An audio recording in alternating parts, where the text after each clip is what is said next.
Hey everyone, so I'm making another video because I really enjoy that we are able to make videos in this class for our discussion.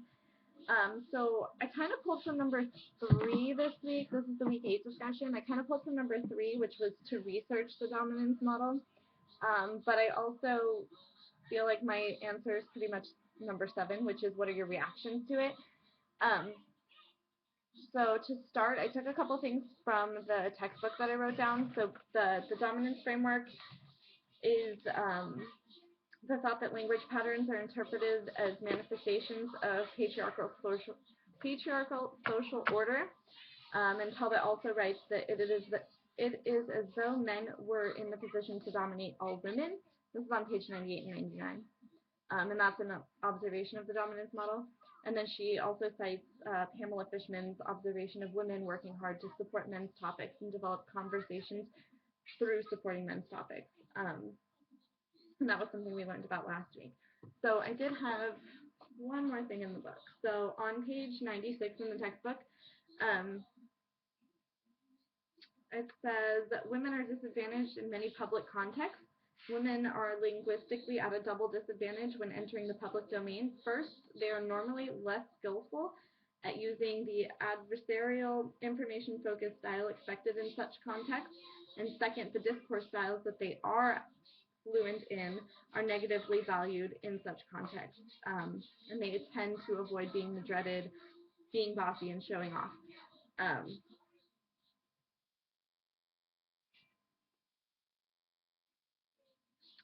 So in the beginning of last week's chapter, we also learned about like gossip as a language style and stuff like that, and I think that a lot of times is associated with women when it shouldn't be. So my own research that I did, I actually came across the actual school site for the University of Babylon, which was pretty interesting. And so it was a actual educational site. I don't know why that didn't work. Okay, it's an actual like EDU site, like MPC, and the professor of humanities there says that the dominance approach provides a traditional negative evaluation of women's speech, which the authors of works in that field contend is a direct consequence of women's political and cultural subordination to men. And then the professor there also cites Lakoff, who argues that women's language style is deficient, lacking in authority and assertiveness. Lakoff also makes the interesting observation that women fall in a double bind where they are criticized for not speaking like a lady, but at the same time speaking like a lady systematically denies the female speaker access to power on the grounds that she is not capable of holding the ground based on her linguistic behavior. So basically, women are seen as disempowered members of society, and language reflects that, is the dominance model. So that's where I'm kind of going to draw from number 7, which are what are your reactions to that. So the dominance model, I feel like I have a lot of experience in language just because I worked in the public field for almost 5 years. I worked in hotels, and for 3 of those years, I was actually managing a hotel. And I was the manager. I was the general manager, so it was me and then the owners, basically. So I feel like when men speak, they command attention, and when women speak, they don't command attention. So when a man speaks, and this is completely generalized. This is not saying all men are like this, but when men speak, as we saw in a lot of the observational studies in our textbook, it's like everybody else is completely silent, and the man is the focus of attention. When women speak, I don't feel like we quite do that. And again, this is generalized. Some women are always constantly, look at me, look at me, look at me. But I guess the submissive part of the dominance model is that we don't make sure everybody's listening before we start speaking. We don't use the same mannerisms as men. So in regard to that, I've been called intimidating. As you guys have seen in this class, I really don't have a problem speaking my mind, and if I feel passionately about something, I speak up about it. And I've never really had a filter on my language. And I don't know if that's a product of how I grew up or a product of, those hotel jobs that I had for so long. I'm not sure, but I really don't hold back. And I've never been called intimidating by a woman before, but men a lot of times don't really know how to deal with me when I speak to them. Um, Not that I'm like in your face rude or anything, but I feel like men don't exactly know how to speak to a powerful woman because they are so used to women being, listeners and conversation supporters. Um, and another interesting thought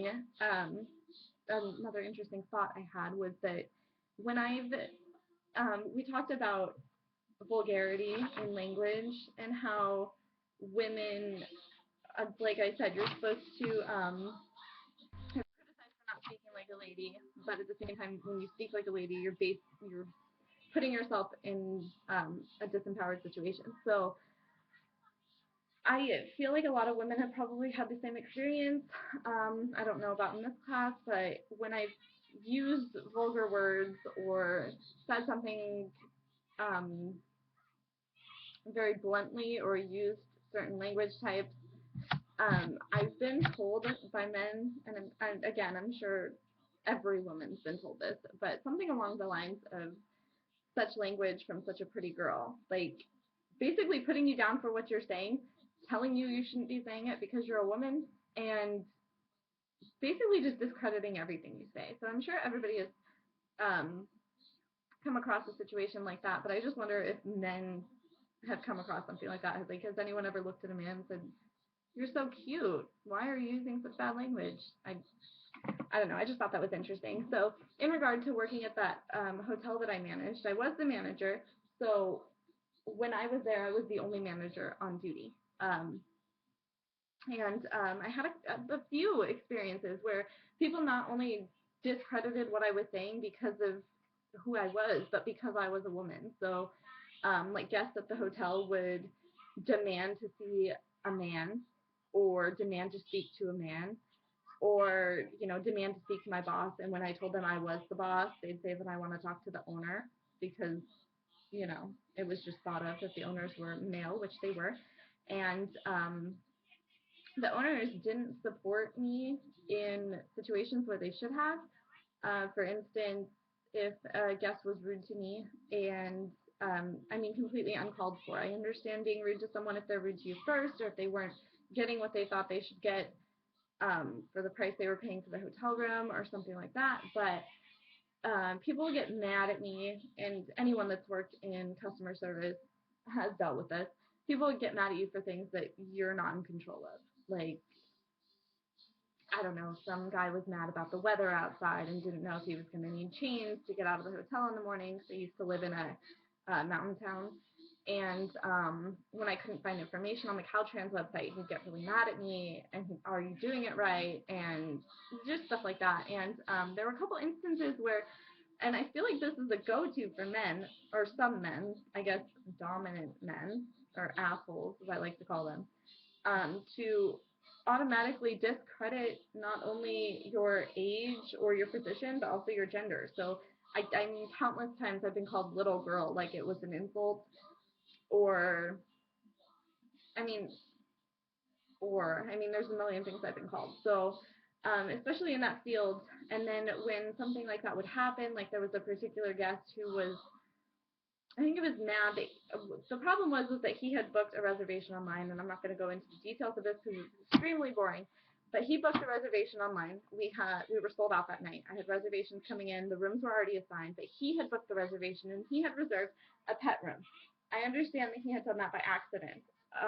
He didn't want a pet-friendly room, but that's what he got because he booked it. And when he got there, I had no rooms available except for smoking rooms. So he was extremely upset with me. Even though I tried to explain to him over and over again that he had booked the room, that I had not assigned the room, I had not given him a pet room because I was being spiteful. It just happened. And he kept coming up to the front desk when I had other people checking in. So I was trying to check people in, and he would just interrupt, and he would say something. That's my daughter. And he would say something and make little offhanded comments and just basically stood there at the desk trying to bully me into I don't know what because I didn't have a room available to put him in. But in front of probably a good 3 or 4 people, he called me a little girl and told me I had no business being there. If I didn't know how to do my job, then I should just go home and do what women are supposed to do. I mean, just all kinds of things. And the thing that really got me is that his wife was with him. She was in the lobby when he was saying these things, and she didn't say anything. And somehow, once he had asked to talk to the manager probably 5 times, and I had explained to him 5 times that I was the manager and that there was no one above me besides the owners of the hotel, he somehow contacted the corporate offices and got a hold of my bosses.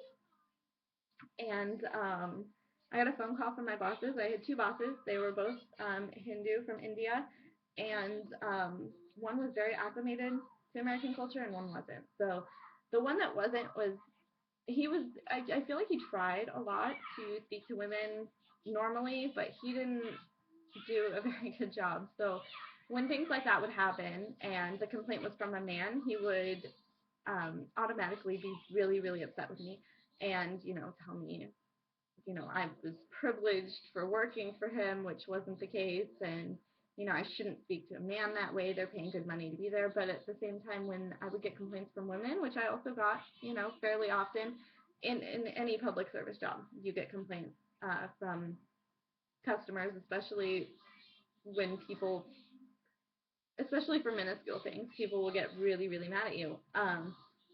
So when he would get the same complaints from women, he would brush them off like they didn't matter. So I feel like, and the fact that my boss actually had made comments about me being a woman, and like in hotel meetings when we would all have suggestions of how to boost sales or um, packages that we could put together, like ski packages and stuff like that, whenever I would open my mouth, he automatically would discredit what I was saying. Basically, like my opinion didn't matter because I was a woman, and would take suggestions from other people that were ridiculous, even though, I mean, not even though, but because they were men. And I feel like this kind of goes into the question about cultures and how cultures are different. I feel like that was just kind of like how his kind of world works, which is very different from here. But again, I was the manager. They did make me the manager because I knew what I was doing. So I guess to kind of wrap up on the dominance model, I think it's really a misconstruction, and I feel like a lot of it from men. They misconstrue that women are weak because women don't command attention when they talk, and then when a woman does command attention when she talks, or she speaks her mind and doesn't filter for the benefit of men or for other women, I feel like men are intimidated by that. So I think the dominance model is really, really interesting to look at, and especially how that has to say this week in the textbook. So I will talk to you guys later, I guess. Bye.